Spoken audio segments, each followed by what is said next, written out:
for coming, everyone. We're going to start in just a couple minutes.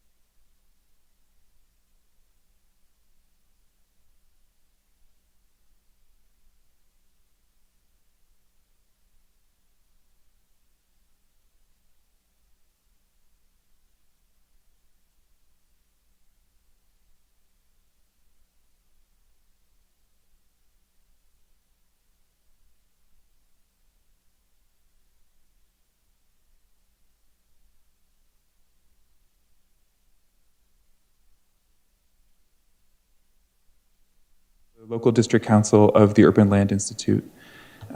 We really appreciate you coming out to the presentation of recommendations for the Bowie Town Center Technical Assistance Panel. I'm going to get into what that means in just a minute, but before I do, I would love to introduce Rich Hall, Director of Planning and Sustainability at the City of Bowie. Thank you, Mark. Good afternoon, evening, everyone. Thank you for coming out. This is an exciting time for us, looking at getting help from Urban Land Institute to develop a draft vision, hearing some best practices, recommendations from a group of experts, a panel of experts, for what some next steps could be. What are some possibilities for going forward, revitalizing the Bowie Town Center. So still a long way, certainly, to go before anything tangible happens, but we're just sort of in the idea gathering stage, and we'll see what the next steps are after we take today's recommendations under consideration. So again, thank you, and appreciate you all coming out. Yeah. Thanks so much, Rich. In addition to being excited, we started this project with 3 convictions, I would say. The first is humility, and with that, authenticity. Whenever doing any act of service, we want to make sure our minds and hearts are open, and we thank you for sharing your thoughts and feelings with us. Also, gratitude to the community, to the stakeholders, and to, of course, our sponsors at the city. And the third one, which you'll hear a lot about today, is confidence in a brighter future for the Bowie Town Center. And we've heard a lot of things over the past 2 days, and we are going to present a series of recommendations that we hope spark an authentic long-range planning process that the city can lead, and we're excited to share them with you. Here's what you'll hear a little bit about today. I'm going to tell you a little bit about what a technical assistance panel is. You'll meet the panel, of course. We're going to talk about the assignment that was given to us, these wonderful panelists behind me. We'll then hear a little bit about what the stakeholders that joined us yesterday had to share about the town center as it relates to our assignment given to us. And then we're going to be presenting a path forward. Recommendations will be broken up into 3 general sections. One, explaining the overall approach that we recommend as a panel that the city take. And then we're going to provide a few specific strategies that we think would help be the best step forward for the Bowie Town Center, including some graphic representations of to spark the imagination of what the future might hold. And then we'll close with a little bit about the how, the implementation. How do we make that vision a reality? And of course, that discussion will conclude at around 4:30. We will have then 30 minutes of discussion and Q&A. So for those of you that aren't used to coming up to the microphone, I welcome you to think of questions during the presentation and engage with the panel in a discussion in the final 30 minutes of the program. A little bit about what a technical assistance panel is. This is a 2-day exercise, so it's not a prolonged process. It is meant to be a catalyst to spark additional thoughts. Yesterday, we did a lot of listening. We went on a site tour. We held interview-like roundtable discussions with stakeholders, many of you whom returned today to hear these recommendations, and we're grateful for that. This process is supported by the Metropolitan Washington Council of Governments, so thank you so much for your support in that regard. ULI Washington has been performing taps like these for 22 years across the National Capital Region. And the member volunteers behind me are experts in their field, yes, as Rich mentioned, but you'll notice that they're also members of the community, Bowie residents, folks who are passionate about the richness and sustainability of the National Capital Region, as well as folks who frequent the Barnes & Noble on Saturday mornings. Projects like these require a careful approach, and I think you'll find the panelists came up with just that. The TAP workshop itself is part of a larger cycle of region-wide best practices in land use and real estate development. But the TAP itself is an accelerant and a direction setter. So we hope that you feel energized leaving today and that the city has a direction in mind for how to engage you as the community and stakeholders and owners of this project. The TAP impact is, of course, strengthening the region, but it also serves to be an indicator of how we think municipal funds should be allocated in the future. After this quick but careful analysis of current existing conditions, including market conditions. So that's who we are collectively, and I would love to introduce the individual members of the panel behind me, starting with our panel chair, Rob Mandel. So without further ado, Rob.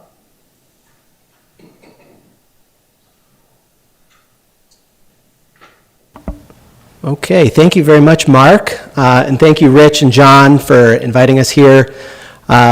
Councilman Brady, I don't think I saw him, but thank you for his participation yesterday, and Mayor Pro Tem Wolfley, as well as the rest of the sponsor team. And of course, all of you here today, I see friendly faces that I know, and some friendly faces that I don't know. So welcome to all of you, and hopefully we'll have an engaging presentation for you, and take some time at the end to answer your questions. But a little bit about me. My name is Rob Mandel. I'm the Deputy Executive Director for the National Landing Business Improvement District in Arlington, Virginia, where I've spent the last 18 years working to revitalize and transform the broader Crystal City area into a vibrant urban center for approximately 27,000 people and a destination for workers and visitors from around the region and beyond. When presented with the opportunity to participate in this TAP, I saw parallels with my work in Crystal City, albeit at a very different scale. But both are strategically located neighborhoods with great bones, but maybe a slightly outdated urban form that was holding back its potential.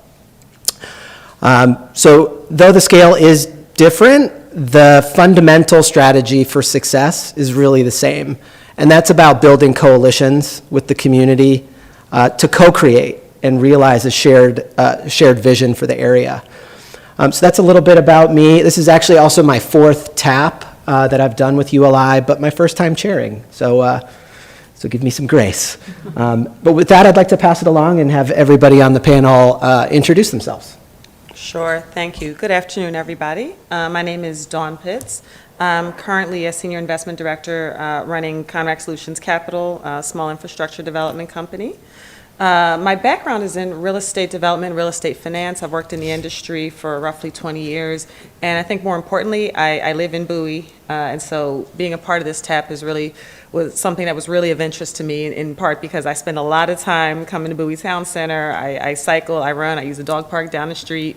And so being able to contribute to the neighborhood that I live in and spend a lot of time in really meant a great deal to me. Good afternoon, everyone. My name is Sandeep Walia. I am with MKSK. And we are a landscape architecture planning urban design firm, and we practice across the country. And my background, I am a landscape architect. I have been practicing for the last 25 years on projects that are very similar in context, to Bowie Town Center. So when I was reading the brief that was given to us as part of the TAP opportunity, what I saw in Bowie Town Center was a lot of opportunity that we could really build upon, especially in terms of placemaking, in terms of creating an environment where people want to go and people feel the sense of belonging to be there. So that was really the goal, or that was really what sort of encouraged me to be a part of this panel. And I would say the last 2 days have been a great experience, sharing ideas with all of my panel members, and we look forward to sharing those with you today. Hi everyone, my name is Sue Choi. I am the manager of special project at Southwest Business Improvement District. That's a neighborhood in Washington, D.C. that includes everything from the National Mall, the southern portion of the National Mall, all the way down to District Walk properties and South Capitol Street. So we manage 500 acres of a neighborhood, everything from clean and safe, events and programming, and I lead a lot of the placemaking and events and programming efforts there.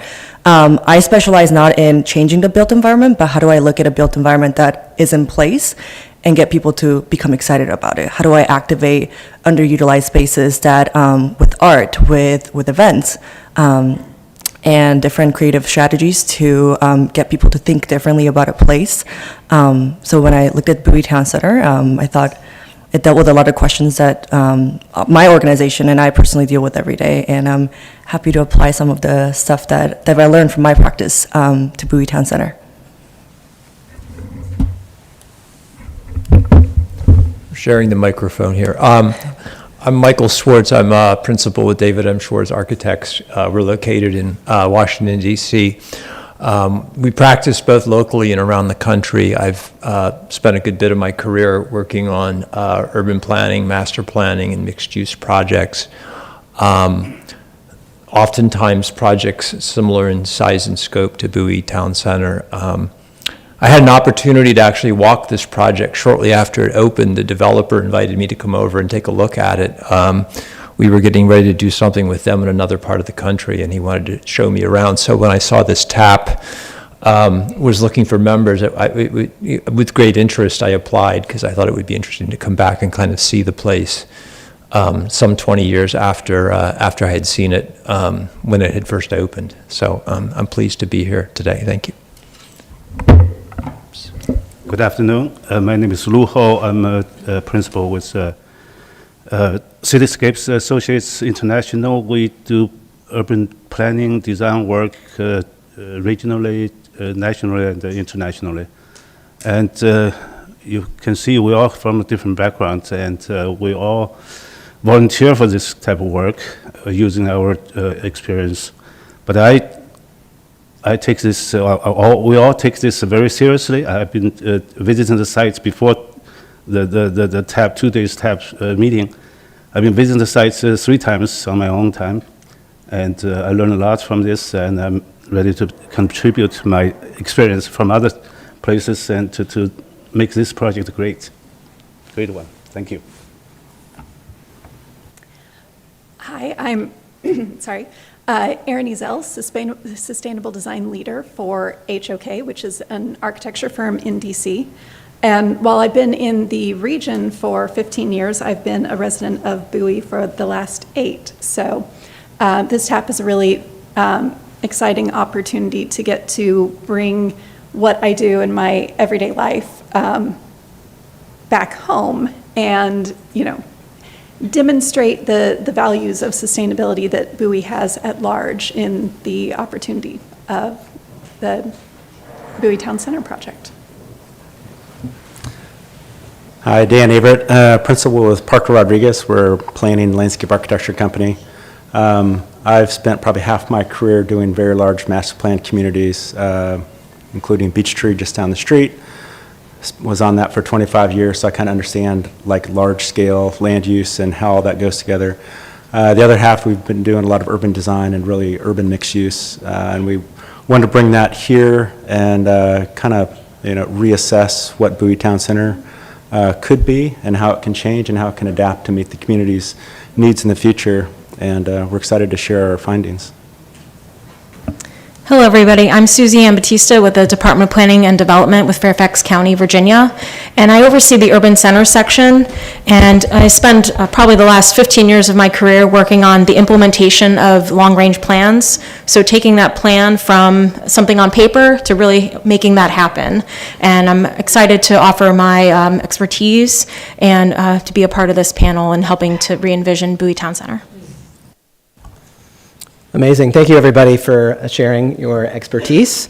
I would be remiss if I didn't also recognize two other individuals who are really critical members of our team.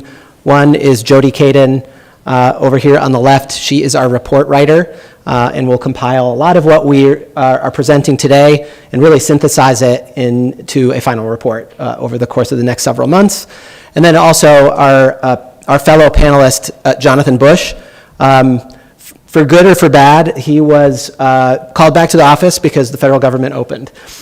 So he could not join us today, though he did provide a fair amount of contributions to our work yesterday. So we thank him and know he's with us in spirit and maybe watching. So the panel was tasked with providing recommendations to support redevelopment of Bowie Town Center. And for the past 2 days, the panel's been focused on the project goals. To stimulate economic development and revitalization, to establish, I'd say actually reestablish the town center as a regional destination, and promote smart growth and sustainable design. Sorry, I just messed up my notes here. We worked through a series of key questions, and many of these you will see through the presentation. They cover market, design, program, best practices, and implementation. And again, these will all be touched upon throughout the course of the presentation. I want to take a moment to thank all of our stakeholders, particularly those that participated with us yesterday. If you participated yesterday, would you mind just raising your hand and being recognized? Amazing. Thank you to all of you. And we also have a broader list of stakeholders, obviously, residents who are not here, residents that are maybe watching us, elected city officials and property representatives. We thank all of you for your participation as well. Yesterday, as Mark alluded to, we spent about an hour and a half listening and learning and going through a lot of those questions that I just shared with you, and really getting an initial snapshot about the sentiments around the assignment goals. We heard a lot, and it's impossible to synthesize it in one slide, but we try. We heard a lot around obstacles, such as the site size and complexity, but also what we saw as a really clear opportunity about establishing connection. And when I say connection, I'm talking both physically and socially. Physically, by linking the existing town center site to adjacent areas. We call them areas of influence that might be outside of the initial study boundaries. Connections within the site itself. And a broader connection to the green network and the paths and parks and open spaces that I know are cherished by the Bowie community. On the social side, what we really see is providing an opportunity to expand this conversation to our largest and most important stakeholder group, and that is the area's residents. That includes the 60,000 residents of Bowie and the residents of Prince George's County that are within a good trade area distance of this site. Those are the folks that will live and experience, and you are the folks that will live and experience the future Bowie Town Center.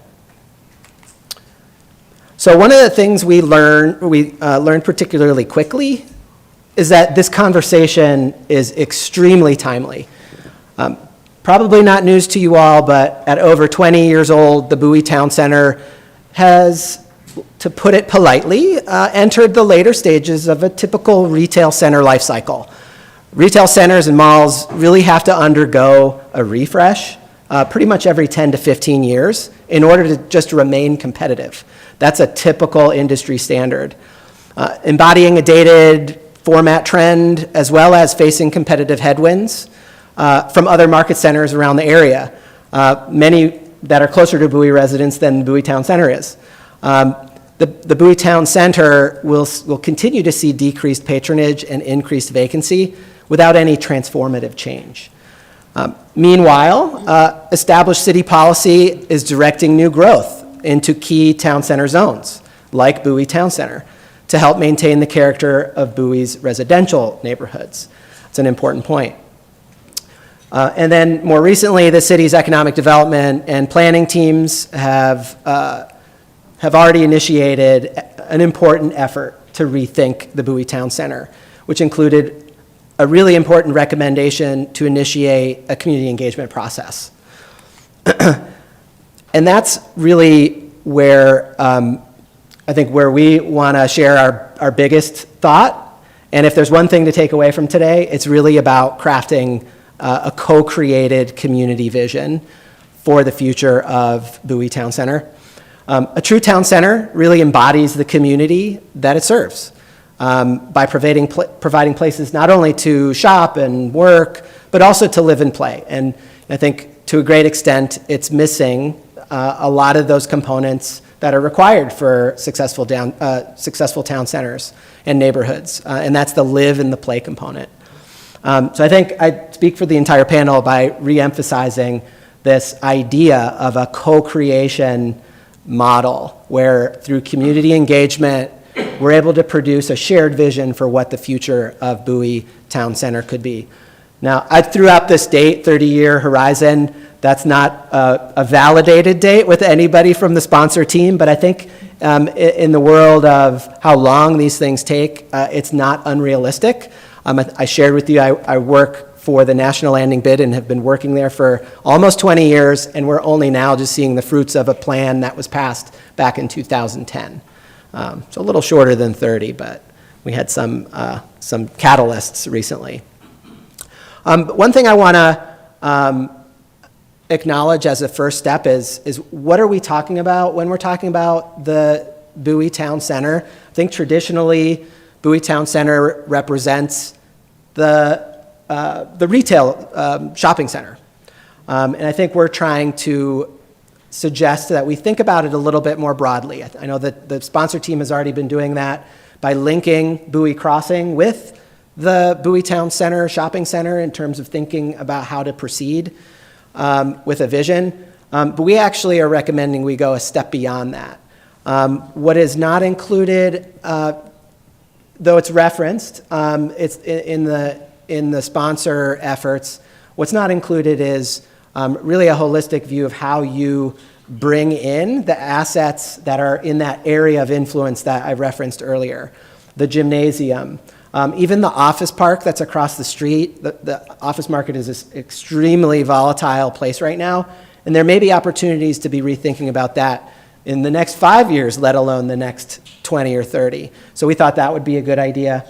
This government center is a huge asset as a town center component, and bringing it into the fold with strategic design and connections and planning is a really important strategy, so we wanted to include that. And then more broadly, really making sure we're making the connections to the green spaces and open spaces throughout the area. So with that, I'm going to pass it along and continue the conversation. Great. There we go. Great. Thank you, Rob. So as we begin this process to evaluate the overall context and potential of Bowie Town Center, we sought to identify the key opportunities while understanding the most pressing challenges presented by the project. We use these factors to frame our analysis and due diligence as we work to craft our recommendations. And let me be clear, the challenges are real, but there are also some opportunities here. First of all, we really agree with the KCI report and some of the other analysis that's been done on the criticality of incorporating community involvement early in this process to co-create the vision. You'll hear that word a lot, because it's something that we find very, very important to developing a successful plan. But co-creating the vision along with the community ensures that the vision that emerges truly aligns with the community needs. Something else came up during our stakeholder discussions that we found really striking. People really struggled to define the town center's identity. Again, rather than looking at that as a challenge, we see it as an opportunity to craft a new identity from the ground up, something that's authentic and something that's responsive to what the community actually needs. I think another thing that we found important and I'll say of concern is that as it stands today, the town center really lacks an experiential appeal. We've fundamentally changed as a society. We're working from home, we're shopping online, and so people now are increasingly attracted to places that provide an experience, not just a transaction. We want to make sure that that's something that Bowie Town Center can do moving into the future. And then finally, we thought that there were a lot of connectivity issues. I mentioned that I'm a resident. I'm familiar with the biking trails, the running trails, with Allen Pond Park, and all the other things that Bowie brings to bear, but they're disconnected. There are ways that you can bring them together to connect them, to really make this a community place and really the center of Bowie. And so that disconnected nature, along with uncertain kind of market conditions, round out our landscape of challenges. So those were all key factors that we brought to bear as part of our analysis. Let's see, catching up on my notes. So let's talk a little bit about our approach. We looked at this in two ways. We wanted to craft essentially kind of key strategies that needed to be brought to bear in this analysis, and then put together a set of implementation steps to help to bring this vision to reality. So it's not about playing catch up with an old concept that just needs refreshing. It's about building something genuinely new together with the community. So the strategies and elements of our implementation plan that you'll learn about in more detail from my colleagues as they go on a deeper dive are built to be the foundation of an authentic community partnership to determine what really makes sense here. So we're not just reimagining the physical spaces, we're creating kind of connective tissue that links Bowie Town Center to the surrounding context, that transforms the isolated uses into a more integrated experience, and establishes a clear, compelling identity that the residents can embrace and be proud of. So that path forward requires us to be bold, to be inclusive, and to be strategic, and that's what our recommendations deliver. And so with that, I will turn it over. I think it's my turn.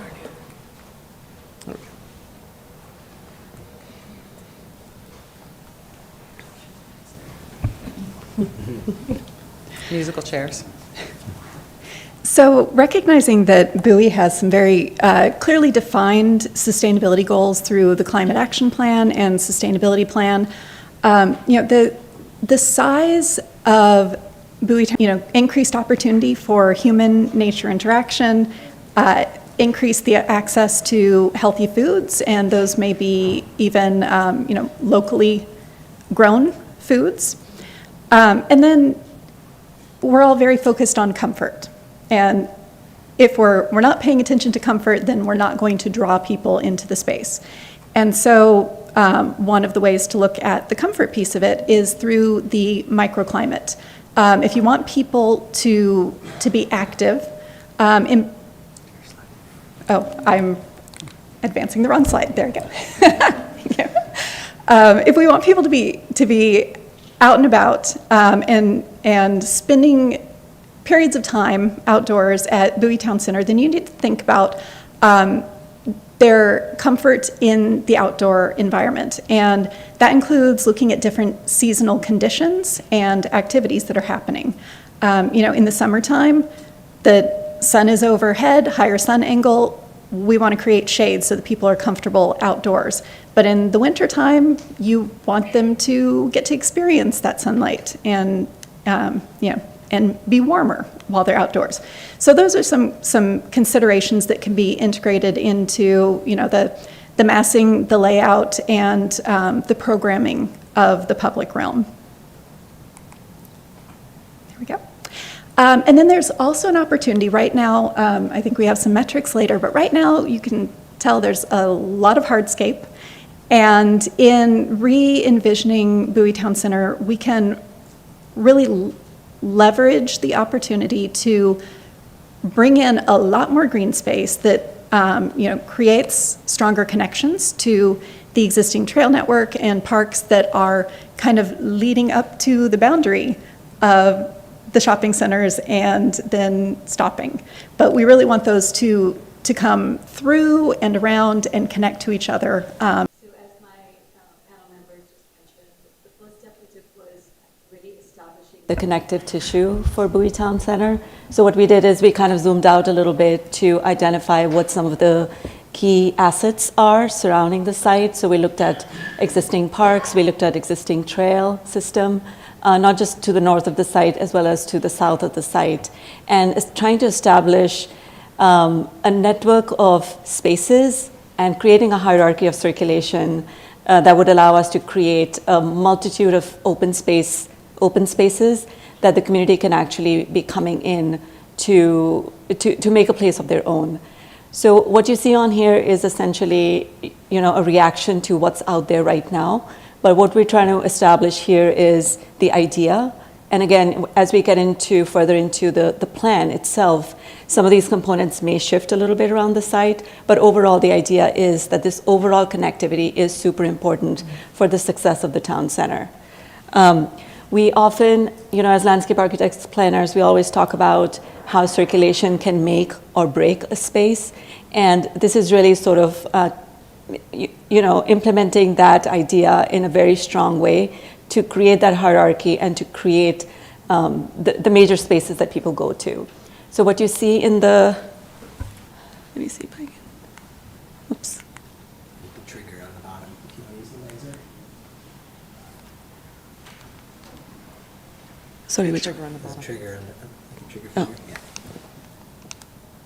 All right, so what you see in here is the idea that there is a sort of bring pedestrians and cars at the same time.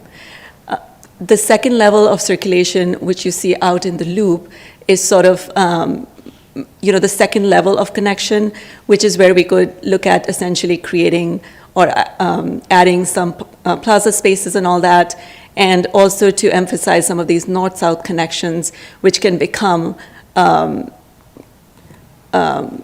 alleys and other ways to sort of maneuver through the site.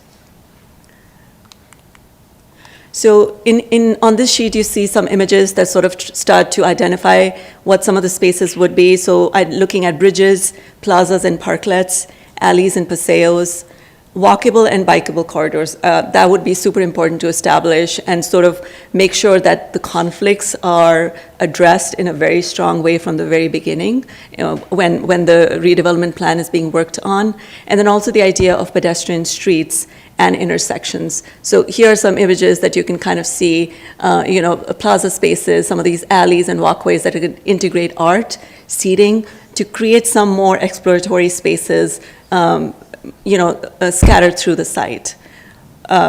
Festival spaces, streetscape improvement, pedestrian streets where pedestrians are number one, in front of the cars, and establishing material typologies that sort of create that environment of comfort, of belonging, and of wanting to come here often.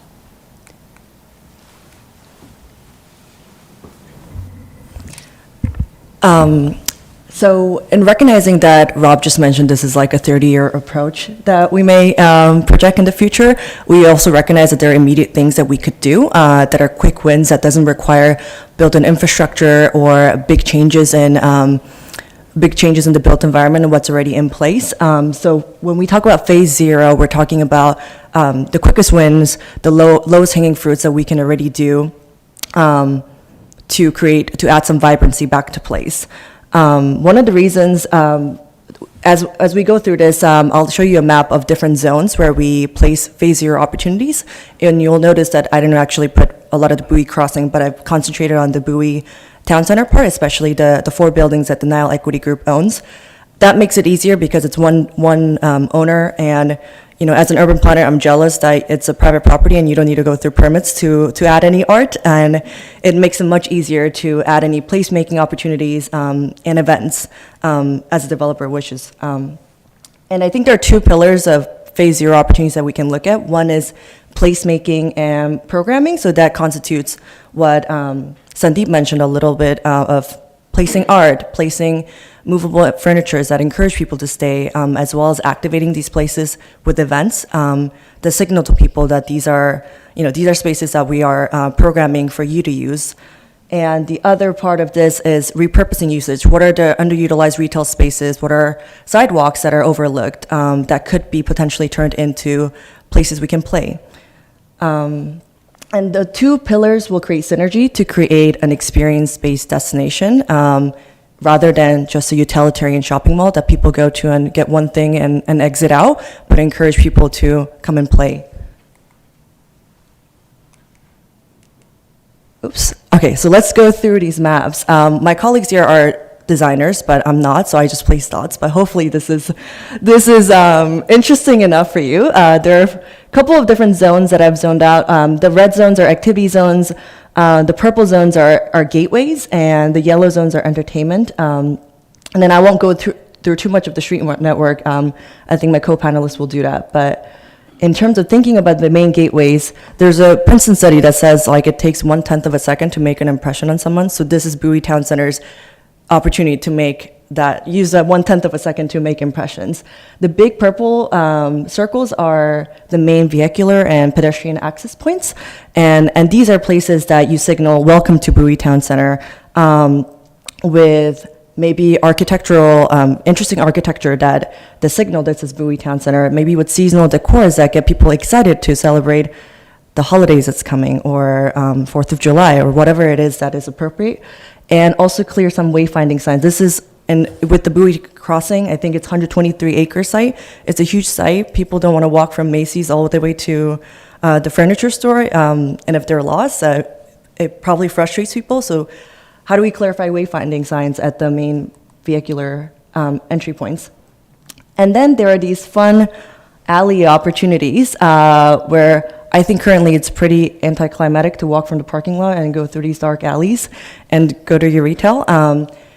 And I saw some of the alleys being activated murals. I think we can continue some of those efforts into the different alley points. And some of the examples I brought here, these are not prescriptive examples. These are just fun things that people have done in the past. Lighting, light installation that will help also elevate experience of people using Bowie Town Center at night. These are fun chalk art. We did it in my organization. It's an arcade alley that it's a hopscotch that kids can walk around, and different art stuff and planners that you can put to make the alleys a destination in and of itself instead of just a passing through point. But before you get to these alleys, if people are parking at the parking lot in the backside and you're going to the retail, you have to pass through all these blank walls, and they're not very welcoming. So let's add some colors to them. And again, these are private properties, so I'm very jealous you don't have to go through your Department of Transportation to get permits for these. It took us 5 years back in Southwest to do our murals that you see over there. But if you see the Baltimore example, it really does accentuate the experience and walking through a parking lot, and it can also be an opportunity to honor local artists. And if some of these more textured walls are not suitable for murals, it's a perfect opportunity to work with retailers to get some marketing materials and make it at least slightly more colorful. Okay, moving on to activity zones. The first opportunity I looked at were where the restaurants are. Given the kind of the tenant retail mix, I think the retail category with the highest density that encourages people to stay for at least 30 to 60 minutes are the restaurants. But a lot of the restaurants are inward facing, and the activities inside the restaurants are not visible in the public space, and they don't have any interaction with the public space. So quick things you can do is bring out movable furniture, especially on nice warm summer days. Bring out umbrellas and planters and rope poles and stuff to separate a little bit of the sidewalk from the roads that encourage families to come out for a brunch on a Sunday night after church. And then this is the other zone that I think is prime opportunity. There's a little green lawn in front of the former food hall that is underutilized. We can do quick things, again, like putting movable furniture that allow people to rest. I've seen from the demographic study that there's an increase in senior citizens. It's not nice to walk from one end of the mall to the other without any rest points. So I think adding any places to sit and gather, I think would encourage people to stay, but also make the experience just a lot more pleasant. This is a little portion of the Emerald Way that Sandeep mentioned that we could turn into a pedestrian plaza. It won't obstruct too much traffic. and also parking, because there's so much parking around the Bowie Town Center, and that's just a small strip of Emerald Way. And I think that being next to the Green Lawn could help turn the street into a plaza that people can play. And here are some examples of what people have done in the past. Outdoor cinemas, benches again, yoga, street performance, chalk art for kids, farmers market, flea market, street festival. There's a lot of things that you can do on the street, and I think one of the reasons why programming matters so much, and I know Washington Crime Group has done a couple of things in programming the parking lot throughout the year, but I think moving forward, thinking a lot about how do we get Bowie residents to take more ownership of the space that you program would be important, because we're thinking about people being attached, people being excited about the place. I think if we want a place to be lasting through generations, I think those memories of, my aunt used to sell my used T-shirt at a flea market every Saturday, and those memories do last a long time. And I think the more events that allow people to actively take ownership of the street, of the place, I think the better it is to sustain sort of that perception of Bowie Town Center as a shopping destination for the Bowie residents. And I'll let Sandeep talk a little bit more about the entertainment zone here. So what we did as a group was to kind of look at the development of Bowie Town Center in increments. So the first part we looked at was phase 0. And just so everybody understands what phase 0 means in the context of this project, phase 0 refers to a temporary commercial activation that will be retained or reintroduced with redevelopment. So there is a location we've identified. The idea is that that sort of becomes a catalyst for just bringing people in and getting them excited about the opportunity. And then over time, it can either move to a final location, or we could recreate a similar space somewhere. Build upon the food experience and culture. So those 3 pillars would be something that we can build upon to create that space that people feel a sense of belonging to and want to be able to, come over and over again, and to create a space for relaxation, recreation, and connection. We could be looking at investing in a new gathering location, and that's what I'll show you in a minute on the next slide. Reinvigorating portions of the existing town center with specific amenities or specific uses that we think would really create a new energy for the town center and bring some of the people who are actually going outside of Bowie for those activities to actually stay in Bowie and utilize those spaces. And the last but not the least is promoting accessibility and inclusivity, and that goes back to the overall open space system that really starts to build upon that idea. So a very simple diagram, what we looked at is of the overall open space system, what we could be doing in the food court or the former food court over here, the plaza space, an extension of this street, which really becomes the pedestrian street, and also a park space that can be added to, again, sort of creating a front door for the city hall. So we looked at creating or establishing a music hall in this particular location. There were quite a few case studies we looked at locally and across the country, and the idea that it becomes a community hub, it hosts artists, it brings artists nationally, locally, and encourages sort of that aspect of art. Creating music in a comfortable and intimate setting. So some of these images sort of show how those events can occur on the weekends or even on weeknights to, again, bring people in and create that foot traffic that the town center would really utilize. And ultimately, power of music in creating community. So that's the big goal in here. The plaza is right here in the middle. This is where we would hold the traffic down and basically create a pedestrian-friendly environment for families and kids, as I mentioned before. It becomes the gathering heart of the of the center. It has a central gathering space, flexible enough for different events to happen. Some elements of children's play that can be integrated, whether it's water play or just some structure play, and also just being able to address multi-generational user groups. So that really brings people from all ages into this one space to hang out together. And the last one is the park. So this is where we create a flexible outdoor event venue. We can be hosting food markets, culinary classes, and community events. Basically, the idea here is to integrate a mix of permanent and temporary structures that can be eventually relocated once the final plan is established, and utilizing the power of learning and creating community while connecting with the city hall. So here, the idea was that maybe we could be looking at a greenhouse, maybe a maker space where people can be coming together to repair small things, bikes and other things, spaces basically that are hard to have at home, but we create a space here which allows you to utilize those for those particular uses. Seed program was another thing we looked at, and the idea of a bike station and bringing bikers into a central location at Bowie Town Center. With that, I'll pass it on to Mike.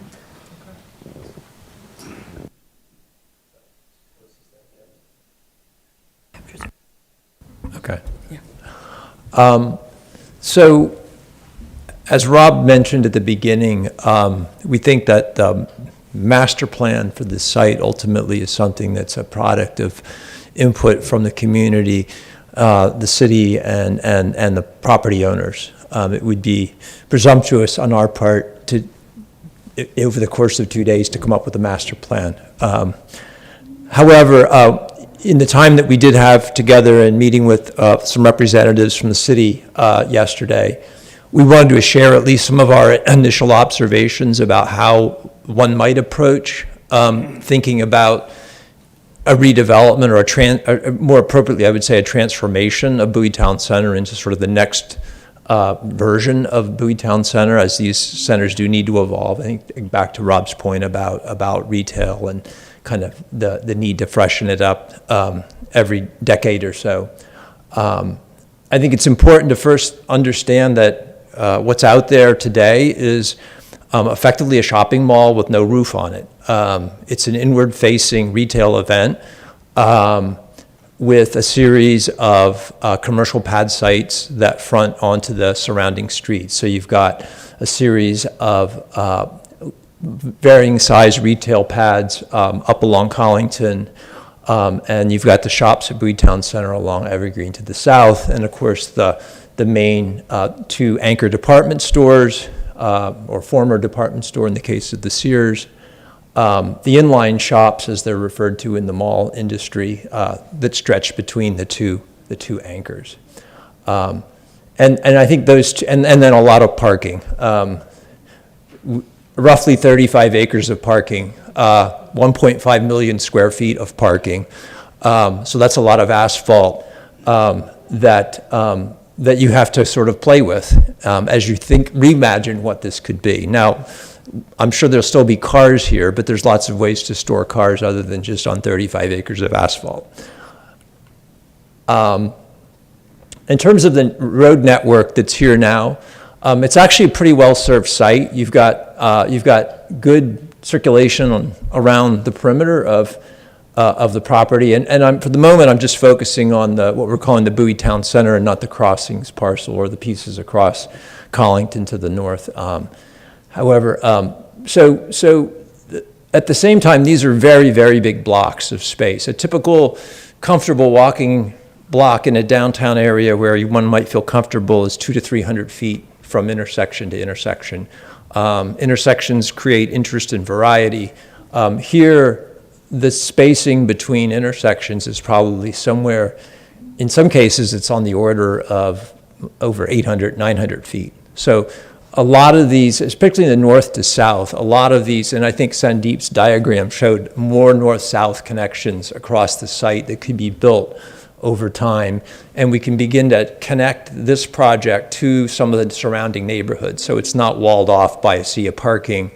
and walled off by the backs of buildings. The inherent problem with a shopping mall is that it's inward facing, which means all of its loading and service side is facing out toward the public. So that's always a challenge for how to design one of these buildings.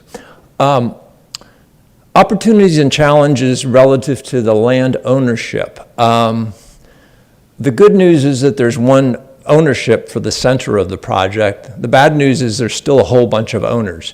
So when one thinks of a comprehensive master plan, we're also dealing with a large group of owners who all may have different objectives, different timelines, exit strategies, even investment attitudes. Are they in it just for, turning a profit on the land, or are they there as sort of good stewards, good community members who want to develop things over time, both to make money as well as to, create a great place for the community?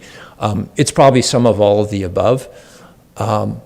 So given that there are a lot of multiple ownerships here, our approach was to say, okay, realistically, you're not going to tear everything down and start fresh. You're going to have to come in and look at this sort of on a more incremental basis over time as ownerships change, as leases expire. That's the other thing to keep in mind. All these, unlike a lot of retail centers these days, you don't have a lot of empty storefronts. Most of them are occupied. Now, I know the Best Buy is dark at the moment, but for the most part, there are tenants in most of these buildings. They all have different lease terms. We did not review the leases to know how long they're going to last, but presumably, that will also be another thing that will have to be navigated as we look at redevelopment. Connections is one of the things that I think was a recurring theme in all of the sort of stakeholder discussions we had and some of the design studies that we've started to develop. And the clearest, easiest connection to reinforce and develop along is Town Center Drive.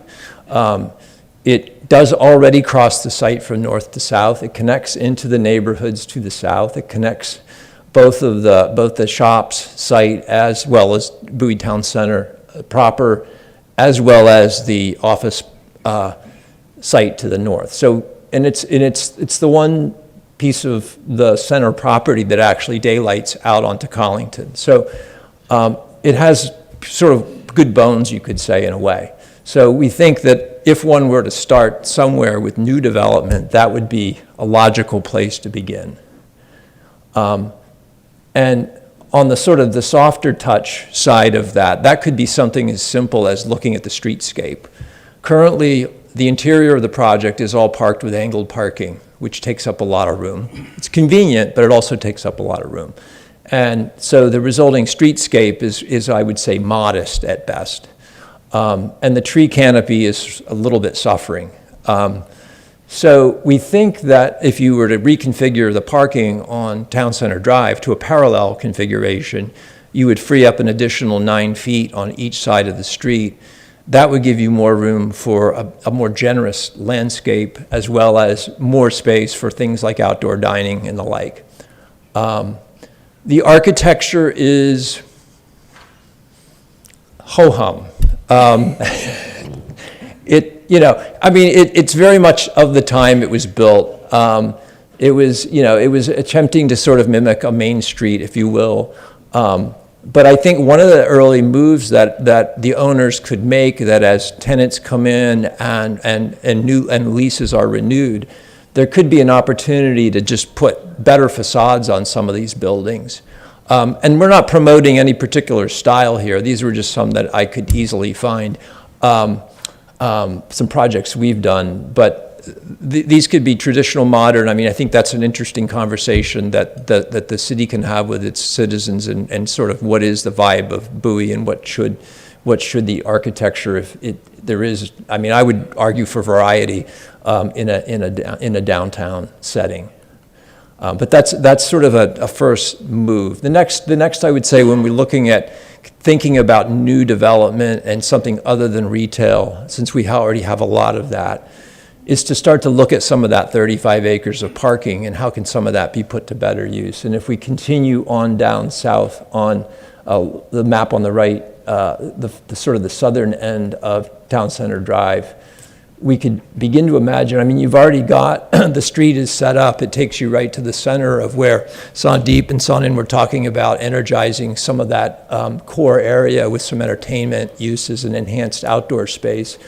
Let's extend the sidewalks into this part of the site. Let's begin to look at potentially lining that street with some other kinds of buildings. It could be residential.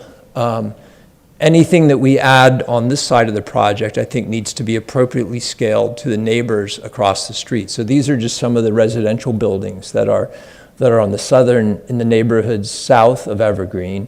And so it's 2, 3, 4 stories. And I think, you know, smaller building footprints, take up less parking, require less parking.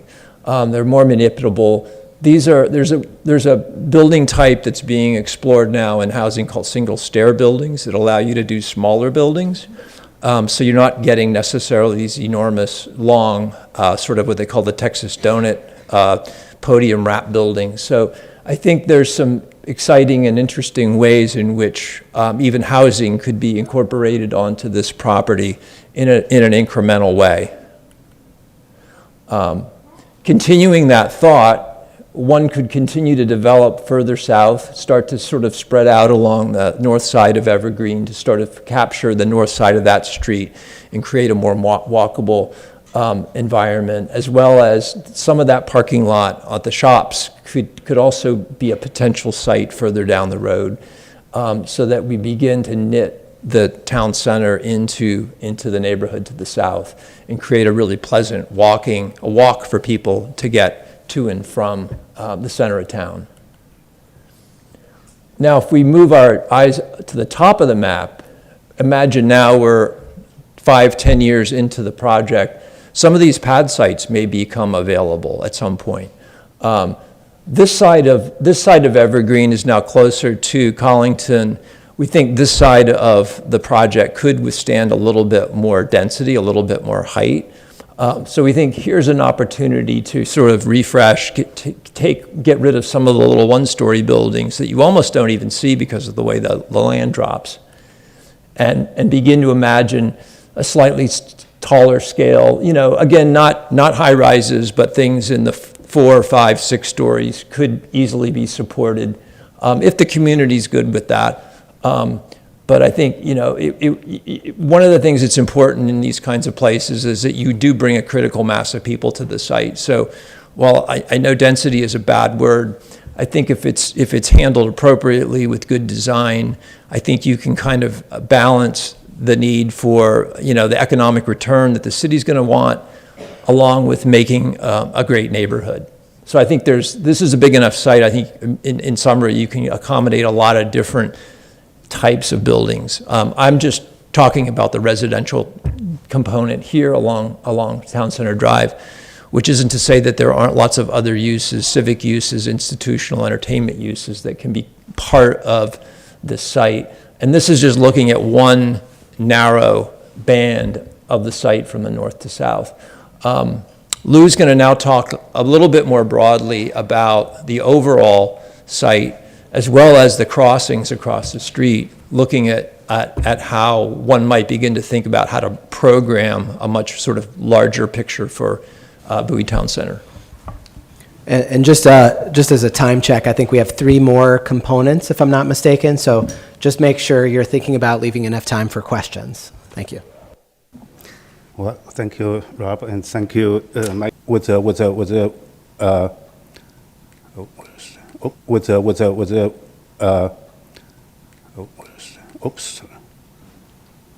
did alarm? Sorry, alarm. Yeah, it's You got to make sure you do these two. I think I'll try to use the pointer. these two. I think I'll try to use the pointer. yeah, that's for the pointer. Yeah, down here's the pointer. Oh, pointer. Then just the left. Thank you.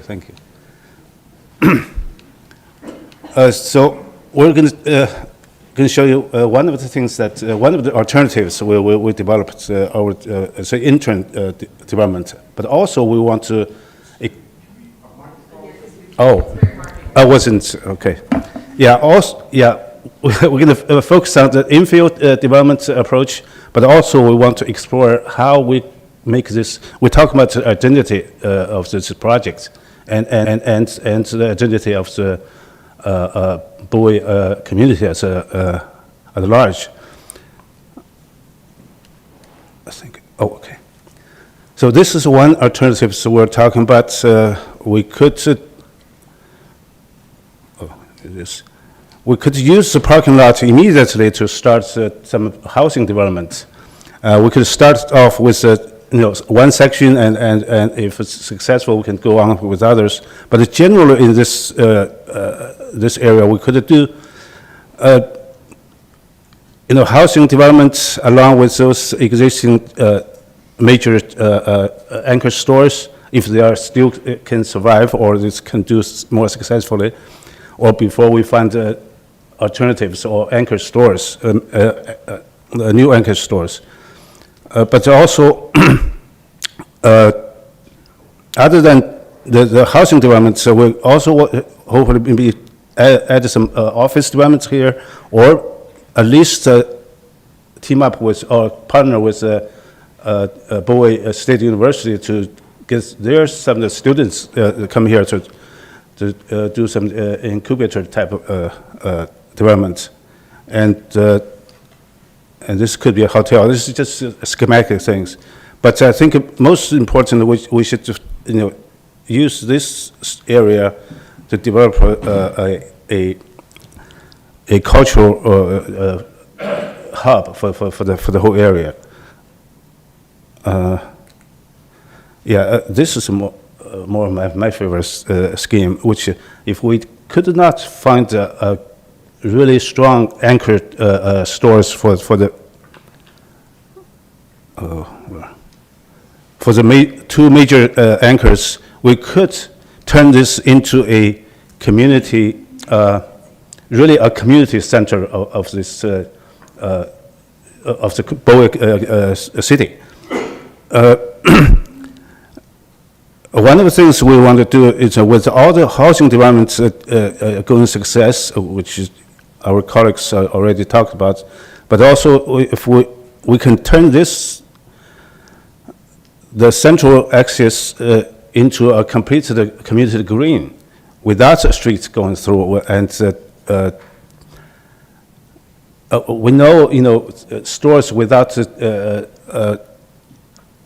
parking or traffic roads probably would not be so successful. But the new trend, some of the other international new trends is with the green space, the community green space, you can actually activate the commercial settings.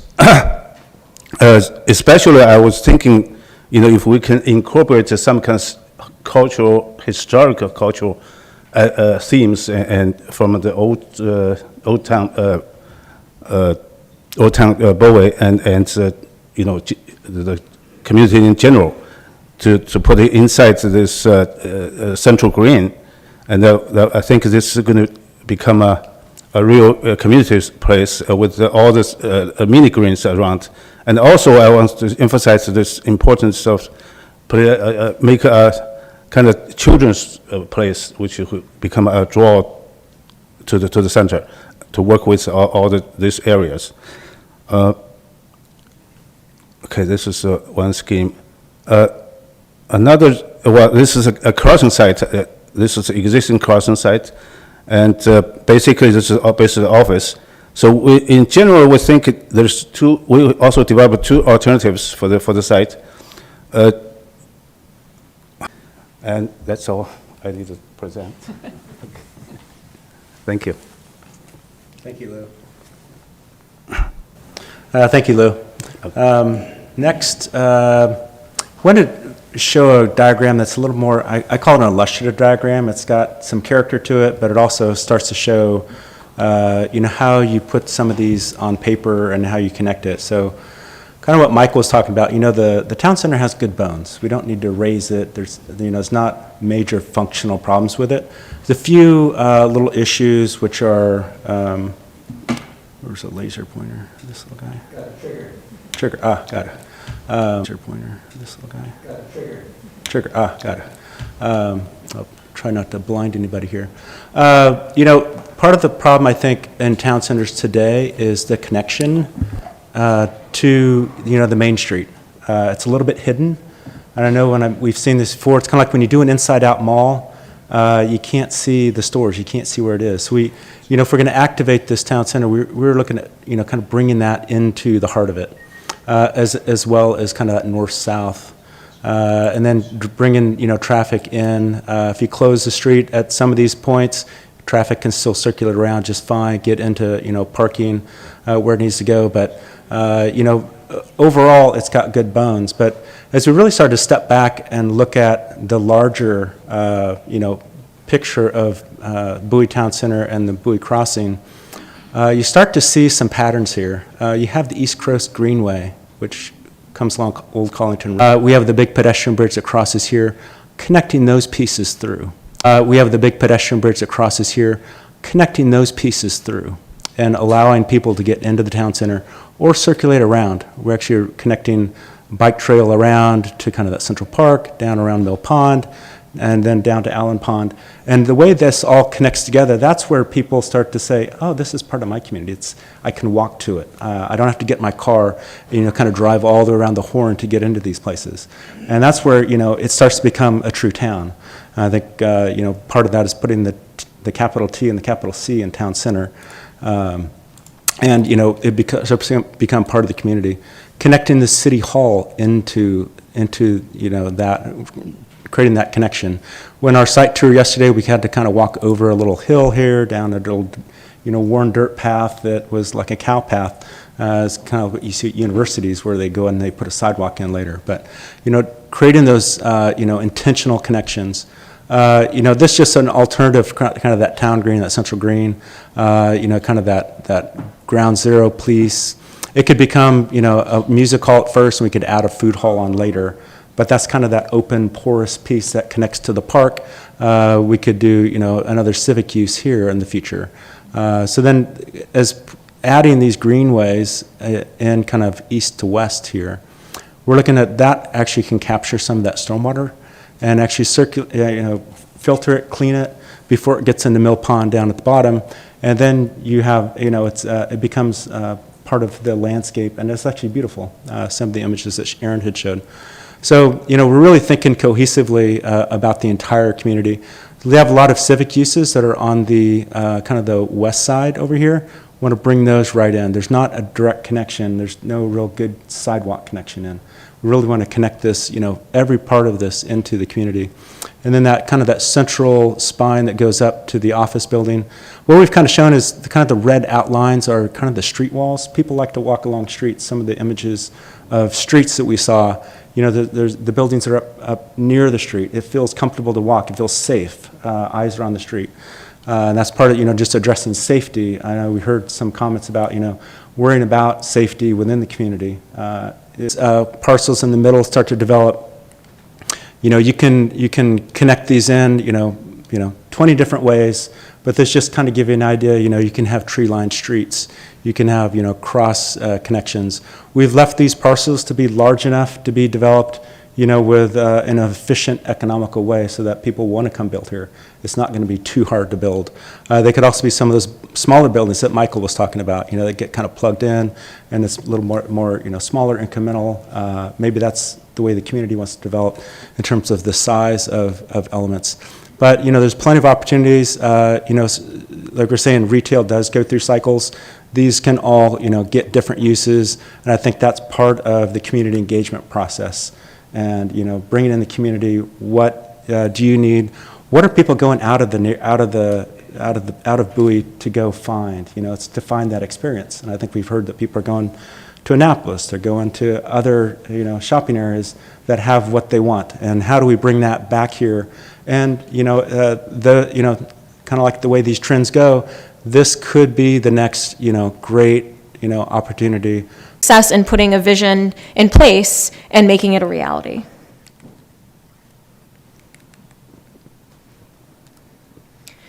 So you've heard this before throughout our presentation, and just reiterating that we really feel that co-creating the vision is really going to be the key to success. And we wanted to speak a little bit about some of the public engagement and strategies that we might recommend as a set of next steps. We really feel that re-envisioning should heavily involve community engagement early in the process. And we have an example from Hagerstown, Maryland, that we would consider to be an example of a successful engagement process. Some of these planning efforts, step one, establishing an engagement plan. And that includes, identifying the appropriate stakeholders, identifying who they are and when they should be engaged in the various parts of the process. This could also include establishing a project management team at the city to really help shepherd this project through and lead it. Another key component was the hosting of 3 ways for people to provide feedback and feel that they are included in the planning process. And particularly in a project of this size and spanning likely multiple phases and decades, the community it's really key to engage them early and gain an understanding on their desires, needs, fears, and ultimate vision for the place that they live in. So I'm going to turn it over to Dawn. Great, thank you, Susie. So I'll note that many of my colleagues are planning and design professionals. I am not. I'm one of the only, I think, finance and real estate development professionals that's on the panel today, so I really brought a different perspective to the analysis. So for me, understanding the market is where everything begins. We need to quantify supply and demand dynamics so we understand what exists today and what the market can realistically absorb moving into the future.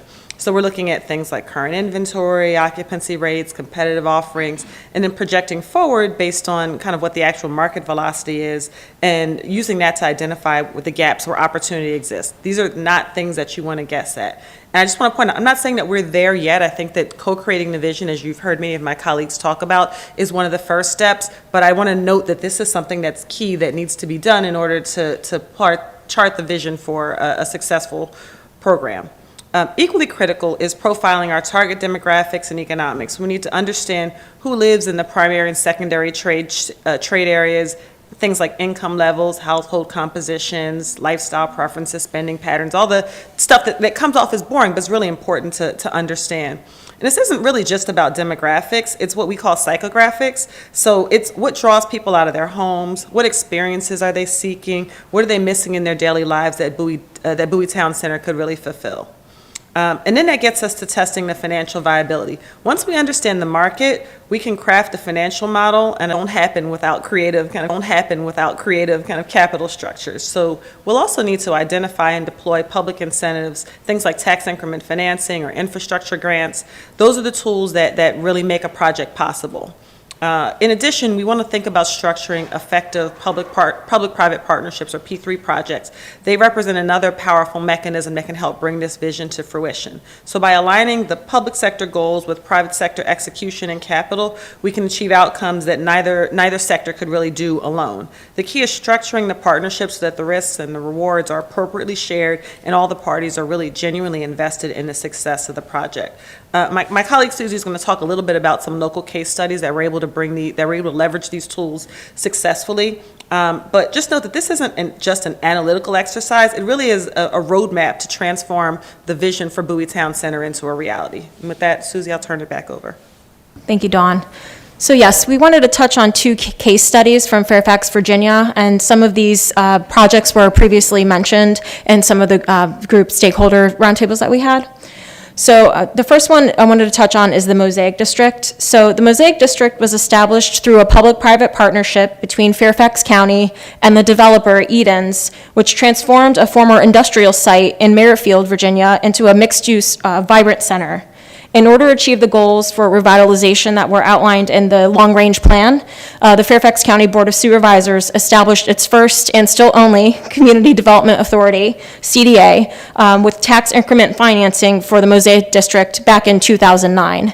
And Mosaic, talk about a 20-year plan. We are still in the end of just delivery of some of the parts of that project. So the facilities that were financed by the CDA included public roads, parks, parking and other infrastructure improvements, and these were financed through the issuance of bonds with debt service that's paid through incremental real estate tax revenue. And the second example we wanted to share is Tyson's, which has a special tax district.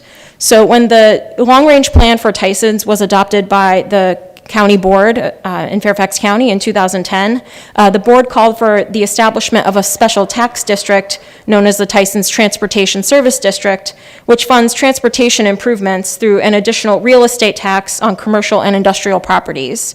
And it is an additional tax based on assessed value. And all properties within this special tax district pay the assessment. So this is not meant to be an exhaustive list of financing models, but we did want to bring these two for a part of consideration in this discussion. So one of the other parts that we heard about that was a barrier is a lot about some of the regulatory processes and the timing involved in that and just the length of that type of process. So successful redevelopment will need to involve identifying the barriers at various stages of the development process and developing a plan to address these. And this is everything from the planning process up to getting permits for occupancy. So some of the strategies that we've included here could include outreach to the development community to better understand their experiences in navigating that process, and discussions at an interjurisdictional level and coordination given the unique nature of the city's planning authority in the city of Bowie. This could also include things like establishing a development process committee that could bring together various stakeholders to speak on their perspectives, and that could be done at a planning commission level, at a board of supervisors level, or within the regulatory framework of those bodies. So one of the other key points that we wanted to make is that, and folks have said it already, but places do experience normal life cycles. And so being able to be adaptable and flexible in your processes and vision is important to achieving success. So we really feel that any plan that's adopted should be able to respond to the market and community needs while still staying very true to that vision. So I wanted to touch a bit on a case study of Reston Town Center. So Reston Town Center was developed in the 1990s, but it's really remained successful as a place. It's been able to respond to market conditions. And it's been able to do this through architecturally updating ground floors of structures, allowing change of uses, and redeveloping or modernizing the Central Heart Park space to be more modern, but still have the same placemaking effect and community gathering space that stays true to its overall character and vision. So that's one example. And just in terms of the long-range planning effort, building flexibility into that plan in terms of they're responsible for placemaking activities in coordination with the local government staff. And the third one is the Potomac Yard Owners Association, also in Virginia. This group is funded through dues and special assessments, and these funds cover maintenance of common areas and also have reserve funds for major repairs. And again, this is not meant to be an exhaustive list, but just to give you an example of the different types of structures that do exist for maintaining these types of places. And with that, I'll turn it over to Rob. Would you mind advancing it twice? One more. And then you can pass it down maybe. Well, in the interest of saving as much time as possible, even though we're already, I think, very close to time, I will be very brief. One of the things that we wanted to point out, we didn't do a good job of actually pointing it out like we planned. I was the first culprit of this. But we wanted to call out what we called these big gestures throughout our presentation to really point you to some of our core recommendations, which we may even add a few as we kind of finalize this final report. But this list that you see here is really kind of a summation of kind of the biggest things that we identified as being important to think about as you move through that number one gesture, which is really engaging you all, engaging the residents of Bowie, engaging the residents in Prince George's County. It is such an important piece of the success of a future vision. And I'm actually going to steal and paraphrase a quote that one of my colleagues at the National Landing Bid mentioned for something totally different. But plans are more than just guides for development. They're statements. They're statements about who you are as a community, as a city, and statements about who you want to be, what you want your city to be.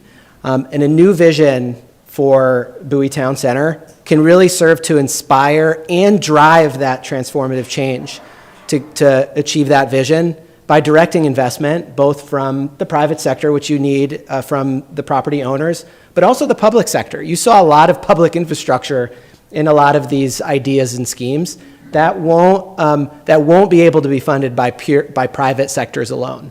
So some of the strategies that Susie mentioned are creative tactics to really build a complete community using revenue that wouldn't exist but for the development itself. So with that, I really want to issue a call to action to our sponsors. Really build upon the work that you've already done with regards to the exploration of redevelopment, revitalization of Bowie Town Center, particularly your recommendation to engage in a planning process with the community. And then to the community, to you all here and all your friends and family, your neighbors, be ready to engage. Be ready to share your thoughts, your opinions, good and bad, about what you want to see here. Success is really going to require your all's participation. I know I likely speak for the whole panel. We're excited for you all. We really see this as an incredible opportunity, and we're excited to see where you all take this moving forward. With that, Mark, I think we might move into questions. Does that sound good? Yes, thank you so much. A lot of work for just 2 days on site. So thank you all to the panel, and thank you all for being here and sharing in this presentation of recommendations. We're only going to keep you a couple minutes longer than we said we would, so I would love for anyone who has a burning question of the panel or of this, about their recommendations to approach the microphone at the front of the room, introduce yourself, and we'll do our best to respond to 2 or 3. Please feel free to make your way to the microphone at the front of the room. Hello, and thank you. That was fabulous. Aren't we lucky here in Bowie? Look at what's going to happen for us and we can be part of. I will use the microphone. My name is Michelle Johnson. I'm a resident and artist of the city of Bowie. You guys did a 35 years-ish fabulous job. I know you're going to come visit us once all of this comes to life. 4 areas came to mind that I really enjoyed hearing: children, art, play, and green space. And at this early stage, there's one thing I'd like to add: a town center tram or trolley or train, some kind of fun thing for those of us who are children or have children. I mean, just riding on that thing, you could just keep swapping out adults and having the kids go. So thank you. I'm going to exit, but I appreciate you all. Great job. Tram. Thank you, Michelle. Make sure you attend and participate in future engagement efforts. Where do we know those dates from? Okay. Great.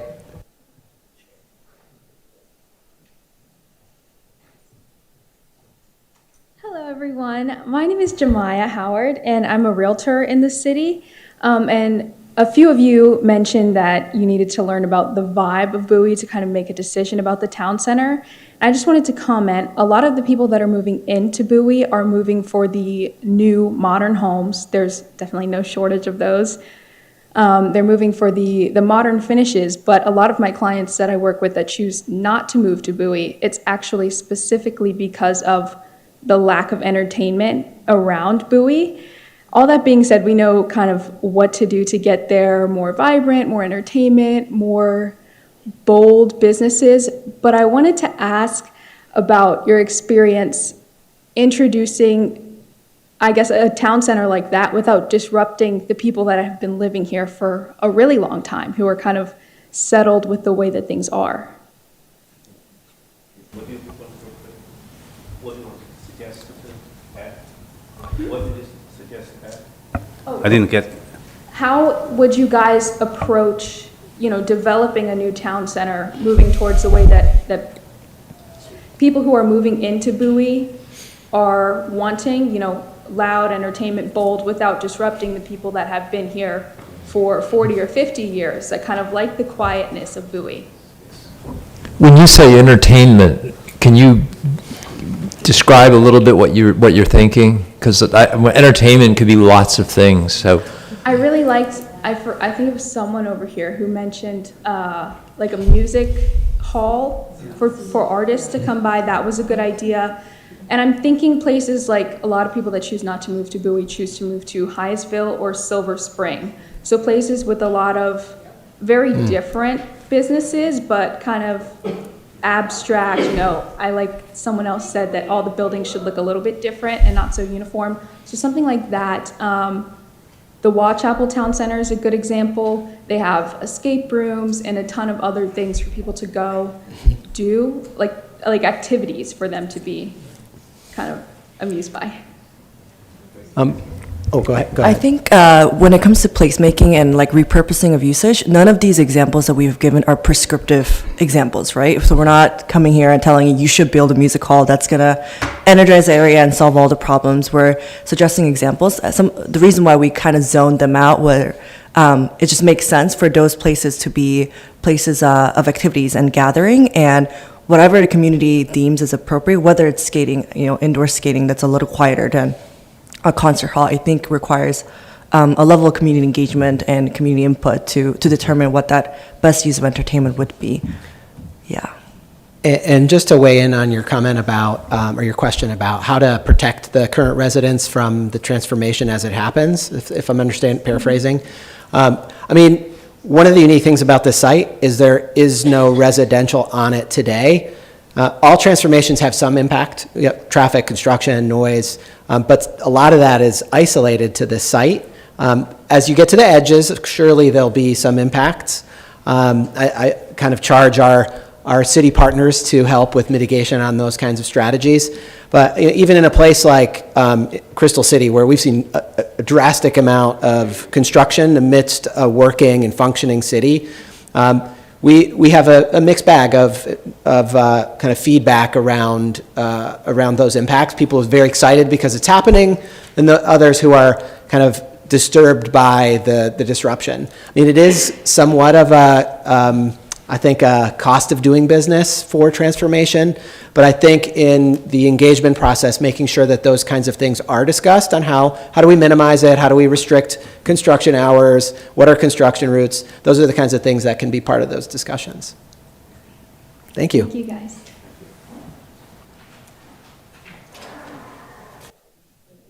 Hello, my name is Jay Brown. I'm a Bowie resident, federal government employee. I thought the presentation was excellent. You answered a lot of the questions that I had, which were much more analytical in nature. So, Dawn, you were hitting the points for me. The question that I have is, obviously you guys are all on a journey kind of thinking through this process, and you're looking for engagement from the residents. How are you guys thinking about kind of the education side of this? So helping people understand the things that you were talking about, as well as kind of knowledge management and the asynchronous nature of them being able to kind of keep up. Because I'm thinking about how am I going to keep up with all of the things you guys are doing, the case studies, so that I can have a educated kind of response to the things you're proposing. I'm going to try and tackle it, and then I open to my colleagues. One of the things we did notice is that there doesn't seem to be a great media outlet in the local community, like a hyper-local blogger or news feature. Correct me if I'm wrong, but it does seem like a gap. In DC, we have the Prince of Petworth, or we have in Arlington, we have Arlington Now, a local news now, which also serves Reston and Tyson. So there's a lot of, I think those kinds of media outlets are really key to help get the word out and inform residents who might not be subscribed to a city newsletter or whatnot. I did see the news here. That's a good thing, right? Making sure that the word gets out about something happening.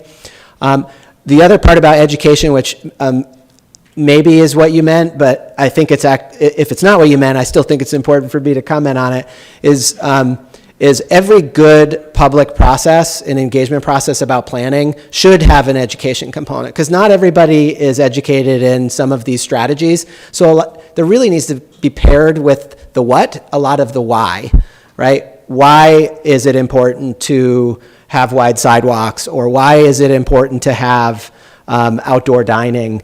Those are really important because for some people it might not be as clear and might actually have some sort of other impact that might impact them. And the more you educate about some of these strategies as part of the process in line, the more successful the efforts end up being. And that's particularly true about density. I would never say density is a bad word, but it can be bad, right? You can do it poorly. And I think when you have great plans, you can shape it to mitigate any of the negative concerns. Or just plan it the way that you want it to actually be by engaging with the community. And just to add to what Rob said, I mean, you said it perfectly. When we establish a community engagement plan, a lot of the things, when we identify how many meetings or public meetings or whatever, what the different components of an engagement plan would be, we do identify what some of the needs are. So if education is a need, those can be very creatively crafted into the dialogue, whether it means coming up with the right kind of images or right kind of workshops. So you have these tables that you're working on, and that could be a very successful way to disseminate that knowledge within the community and actually get input that really serves the project in a very positive way. Hello, thank you for joining us. As one of the longtime residents in Bowie, I do like the quiet. I know that I don't speak for everyone, but I do and have always enjoyed the quiet of Bowie, the distance that it has from a lot. So I can say that, yes, proudly. But I get it. But I heard, and I picked up on the word when you were sharing about anchor stores. You said if there's a problem, getting anchor stores. As we know, the trend oftentimes in Prince George's County is that we will get these amazing, what we would like to see in anchor stores, and then they leave, right? That's not anything new. So, and if there is a problem with getting anchor stores, then that is definitely a community conversation that we need to continue to have, because there shouldn't be an issue with us having or getting quality anchor stores. But I do like both plans that you pulled up. And I just put a note down here saying that I don't see why we can't have a bit of culture and anchor stores. So I just wanted to add that in there. Thank you. Thank you. Would you mind sharing your name? Is that okay? Sherry. Sherry? Okay, great. Well, just one comment. Just one comment about that. Anchor stores often are leaving, but they're staying in the market, right? They're moving to the Watchapel. I keep getting it wrong. They're staying in the market because the market is strong, like the trade area is strong, but they're moving to the new concept, right? They're moving, and frankly, like we said, 10 to 15 years, all those concepts are going to age and they're going to relocate unless they re-envision themselves. Now, this is an opportunity to be ready for the next wave of relocations and earn it back in many ways. So I think that's why it's so important to be thinking strategically about how you really capture the mindset of these retailers who are trying to make decisions on where to go. Because they want to go to that next hot place, right? They want, and that, to your point, the way you said it is they want, there's an experience as part of that transaction. It's not just the transaction. I love the way that Dawn said that. So making sure you're delivering on both of those things is so critical to keep or even attract those anchors. I'm just encouraged to continue to really get that word out to community so that they can come in and have their say. I know a lot of people are for this new and vibrant community, this walkable community. People are loving that, but I don't know if everybody wants that. You know, we've been talking in conversations even with Six Flags. People are we're concerned about what is about to come in that area, and then we have so much going on. But I think I've said enough. But yeah, I just, like I said, I'm an older, person that had been here in Bowie well before the town center, well before even Target was, before a lot of this, before we had street lines on the road, like we were a back road. So yeah, it's kind of concerning, but I get it. Thank you, Sherry. Okay. Appreciate it. Great. I think we have time for these last two. Thank you for being here. I'm Delegate Kim Taylor. I actually represent this area in the House of Delegates. I had a couple of questions. I'm going to try to make them succinct. How involved was the owner of Bowie Town Center in this process? And that question kind of tees up the next question with regard to some of the projects that you mentioned, Mosaic, Hagerstown, some of the others. Who owned the land? Was it a revitalization of an existing shopping center before that next thing came in? Just wondering who has control and say-so in what really goes into these shopping centers and these new concepts. So that's an excellent question. So candidly, Bowie Town Center has multiple owners, and that's in part because it's a mature shopping center. It was developed by one entity, and it is now matured, and people start to sell off portions.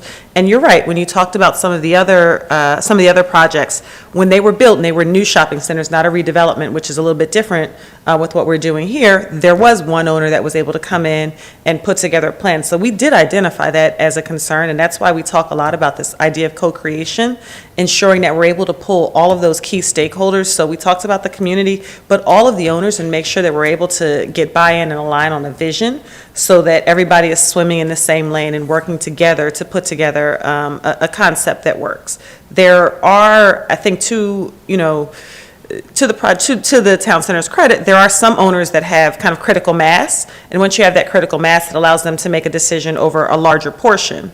But generally, there are multiple owners, and we know that that's a potential challenge, but it's something that we recommended specifically, that getting all of those owners on board, along with the community, to get buy-in around a cohesive vision is key to making sure that you get to a successful redevelopment.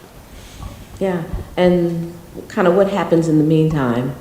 I think that's what a lot of us would be concerned about. There are a lot of stores now that are failing, and in the interim, until something like this, great vision of you guys comes to fruition, then you have substandard shopping options that take the place of those really fun and great stores that we used to have, and owners will lease to these stores because they need the revenue. I understand it, I'm a business owner.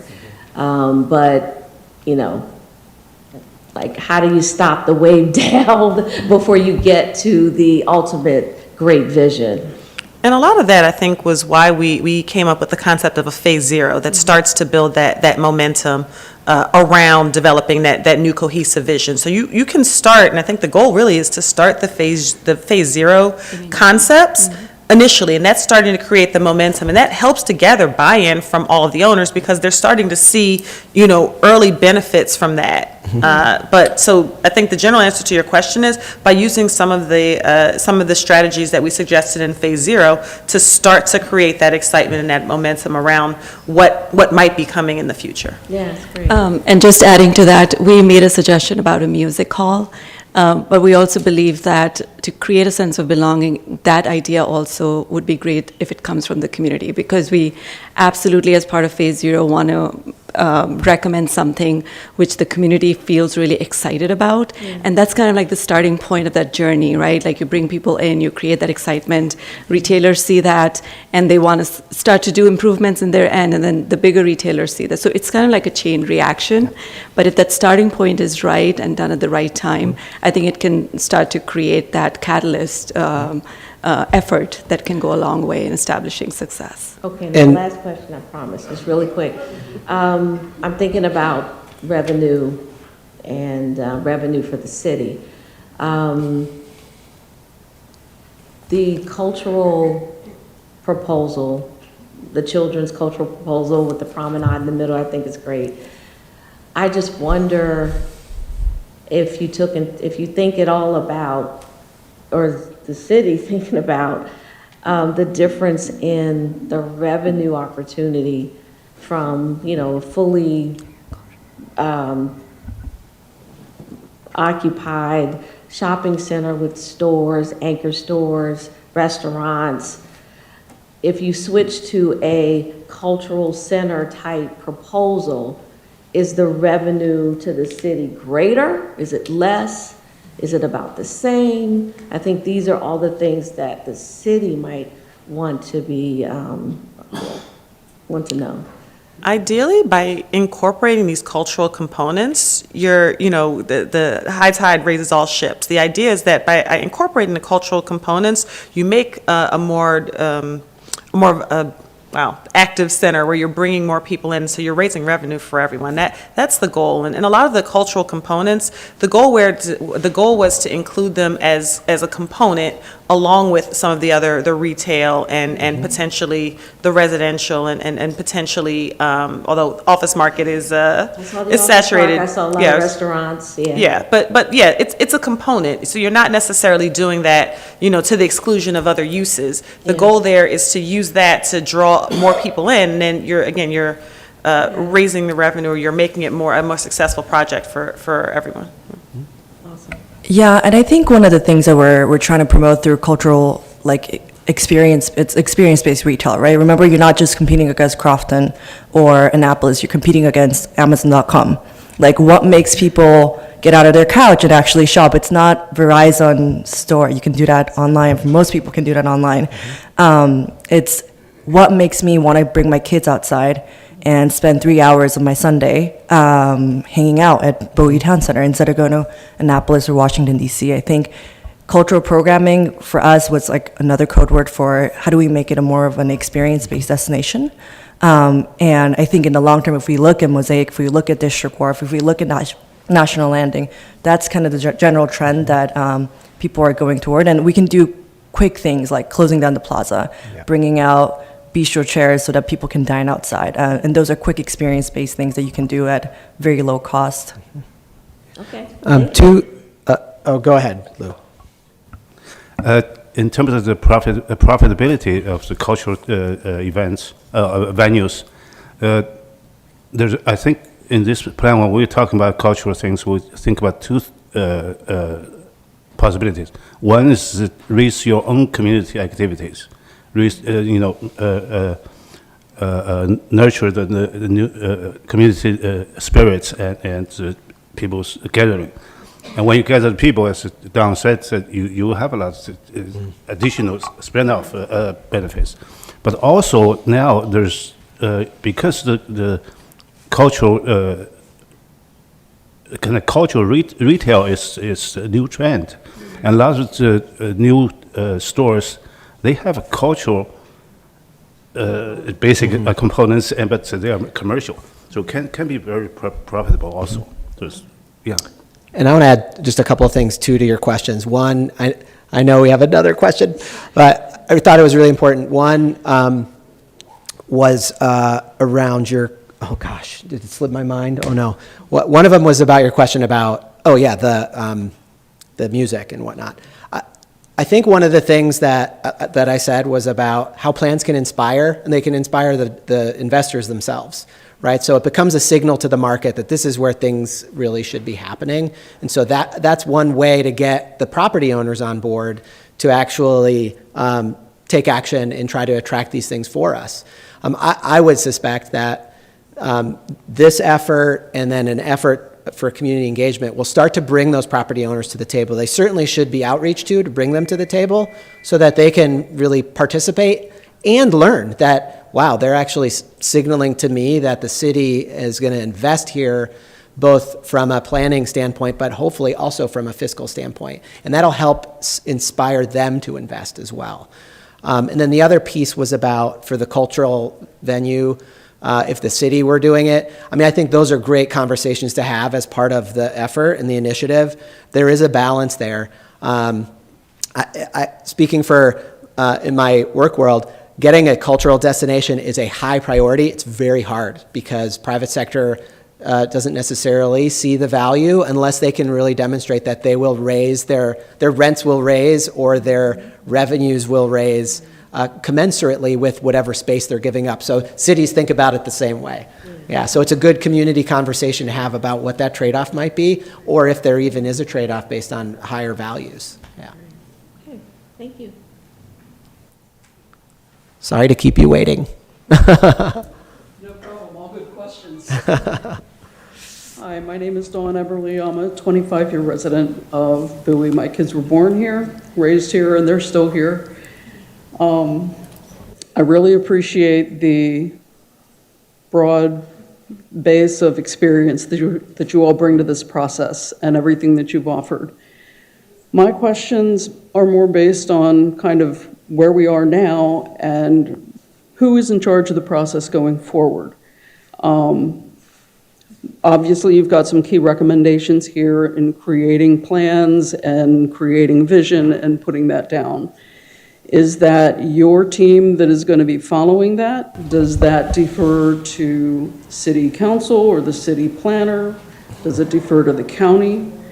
And who would be responsible for communicating and creating this communication network with the community to involve them and engage them? Mm-hmm. Yeah, our product is going to the city, where they're our sponsors. So this report, which I believe will be public, right? Is that correct? Yeah. So hopefully you all see it as a resource and as a tool in the future engagement process for what you like, what you don't like. But is there anything else you want to add to that in terms of how you all will may take charge? Any of our sponsor friends? I think you're going to hear as some closing remarks from your elected officials here at the city level. But at their November 3rd meeting, which is the last council meeting that was held, staff was tasked with carrying out and developing a plan for the revitalization of Bowie Town Center. So this is part of what the staff will be using as tools to implement. Thank you. Thank you. We have time for one more? I am LaToya. I live in Old Bowie, but I am a resident of Bowie. And I just wanted to clarify the creative finance. Will this impact taxes to the residents? And also, I just wanted to know your time frame for implementation of this project. Go ahead. No, you go ahead. I was just going to say, hopefully, on a revenue side, a redevelopment of a kind of declining retail shopping center is a net positive, right? But I think there are discussions that would likely need to be had about what kinds of investment there are from the public sector to make it work. Okay. And those are questions for the community and for the electeds and the staff to work out together. That's all I wanted to say about that. Oh, you're good? Okay. Great. One last. The time frame. I would default to our report is going to take about a month and a half. 6 weeks. And then I defer to the city. Thank you. Yes. One last guest at the microphone, please. Hi, good evening. Roxy and Deborah Madu. I represent the 4th District, which is the neighboring district to the town center on the City Council. Really, really, really loved your presentation. It was absolutely wonderful. One comment and one question. The comment I have around the kind of cultural activation and the placemaking, I've seen that work really, really well for Union Market recently. Eden's is a very intentional developer where they will kind of harness this DC artist scene, kind of bring all the business owners together, have these curated dinners, and kind of intentionally have them think about ways to activate the community and really like spur that movement at Union Market. So I kind of understand the angle and where you guys are going with that placemaking and think it was a really great recommendation for us. My question is around a lot of the, I guess earlier in the presentation, emphasized the parks and the trails and the connections to that. And when I think about, you know, going out for a walk, I don't really think about someone possibly kind of walking away with all these shopping bags, because then the question becomes, how do you get that home? And Ubers are not 100% readily available in the city of Bowie today. And so kind of when you think about this incentivizing the stores and the types of stores that want to be here, like the retailers. And there was a lot of office space kind of revitalization of how we can think about that. How do you recommend kind of really like incentivizing that and attracting that if we are kind of harnessing more of like the green space or the kind of cultural events that maybe is not incentivizing coming out with your bags to shop and then carry all of that stuff home? Like, how should we think about that? Because I will say, when working with some of the developers in the community, a lot of retailers just don't want to be next to certain stores. So they'll have these strenuous requirements of like, I don't want to be next to this store, or if that store is here, there's a 3 mile, or that's not the caliber of store. And so like, how do you encourage us to think about that? That's a good question. I mean, with regard to the network of trails, I mean, I think yes, it's about getting people to go shopping, but it's also about creating a place, right? I think I've referenced probably ad nauseum the study about what makes great town centers work. It's Busting the Doom Loop. It's a Brookings Institute study, and it really emphasizes making sure you have you have close to an optimum balance of live, work, and play. And I think play is the thing that's lacking here a bit in terms of recreational space within the site. And I really mean within the site. There's a lot around, and I think that's why we really emphasized linking it together to create this kind of seamless connection between the communities so that it feels natural to be going back and forth. Maybe not to buy a new suit, but to grab a cup of coffee or to grab dinner or whatnot. And I think Don and others may want to chime in here too. But leasing is an interesting art, I would call it. Some owners will lease for loss leader. So imagine a town center that actually it makes most of its money from rental units. They might be inclined to be like, you know what, I don't need to make as much money on the retail as I do on the stores or on the rental units. So that's an interesting dynamic that could evolve.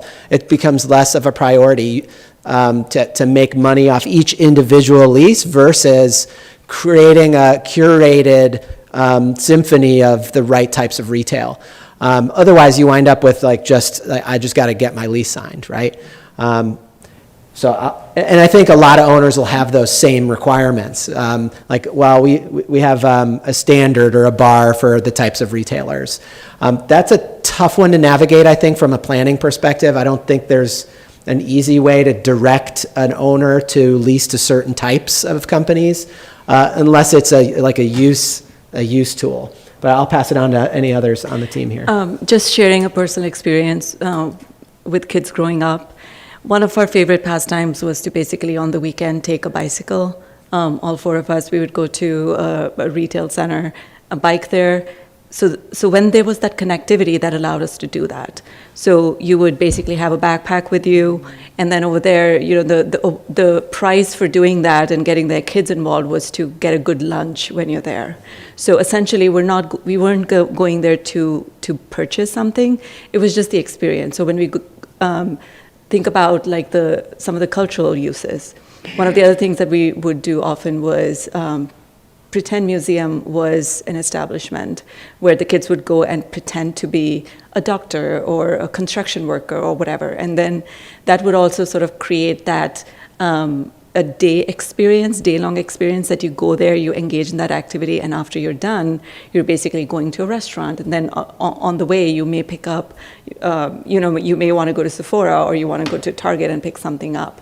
So I think the idea is that outside of sort of this, I'm going to get something because I need something. The idea is how do you create that environment that you are drawn to come in for an experience and actually do these other things that the town center would allow you to do. And Go ahead. so I guess two other points. So one is, in creating these connections, there is the benefit, if we're pairing residential with the retail, of attracting the residents who want to be connected to the network. So then they're living on the site and shopping on the site, and as well as using the amenities. And then the other piece of it, like some of the thought process in enhancing those connections, is being a good neighbor to the surrounding. Like, we recognize that there is a master plan for the Trails network, and there's an intent to enhance some of these linkages, but in more subtle ways along the existing street. And so this is the opportunity to make those connections stronger by, using the redevelopment to leverage that. So, I mean, honestly, what I was going to say is going to echo, I think, a lot of what my colleagues said, and that's the goal is to create an experience. I'm very familiar with Edens. I've negotiated some other projects with them, but think about the things that they've done at a place like Union Market. They just did, and I'm going to forget what it's called, but they took the old motel and turned it into a design charrette. The goal was just, they didn't care if people were buying things. The goal was to get people there and make it a vibrant place and get people walking around. And that's a lot of what we're trying to do. And connecting it to the green space means, so like I cycle, for instance. We will meet up on a Saturday morning. Everybody will ride to a certain place. We'll grab coffee or eat or something like that. And it's those connections. And the other thing to think about is that if we're talking about creating a live, work, play atmosphere, to attract people that want to live here, that's another part to kind of creating those sort of connections as well. And then I think the third thing I want to say is HU. Oh, Thank you. Wonderful. Well, we've taken enough of your time. I would love to introduce. May we have one more? Oh, yes. Mayor. All right. One last question to the panel. Okay. I will be brief. My name is Valerie Epps, and I'm a retired school teacher, college administrator, and retired vice president. One thing, and I love living here in Bowie in this community, but I also want you to think about, as you spoke about bringing your children, it's a lot of times it's the grandparents who are home during the day, have retired, and would like to take their grandchildren places. But we need places to park when we get there because, the little ones run faster than we do. So you have to make things, when you say compatible housing, compatible services, you have to, and you do cultural services, you have to do things that, as senior citizens, that we enjoy. We enjoy cultural things too. It's not just the children. And believe me, I love being a great grandparent. But it's not just the children, but we have to make sure we have a growing number of senior citizens in this community. And the senior citizens need a place to go during the day. We also like to go places in the evening. But like I said, one of the biggest problems is sometimes when we're planning things, great things, we don't have places, enough parking places for senior citizens to, when they get there, to park and to enjoy. So I just want you to keep those few things in mind as you plan all of your activities that you plan for the total population of Bowie. Thank you. Thank you for that feedback. That's great. Wonderful. All right, to close out the program for this evening, I would love to invite Dufour Woodley, Mayor Pro Tem and District 2 Council Member of the City of Bowie, to say a few words. Thank you very much. Thank you all for being here today, but I want to start with a special thank you to the panel. Absolutely fantastic. Your collections,